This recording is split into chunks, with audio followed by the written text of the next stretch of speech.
rohi kia tena aso palam tinong kaju limi lata Ramalini Poti limi chung cha putih rana Yesus cinta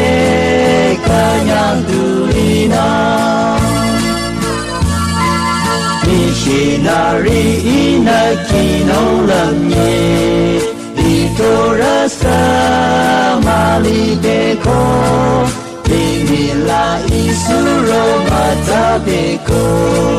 Along minong marara akang Limila taura malinyi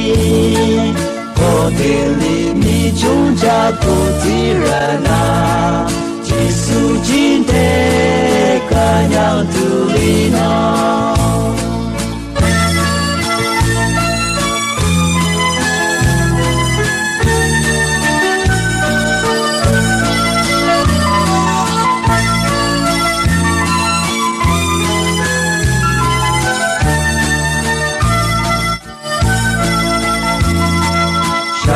Naradura liratusa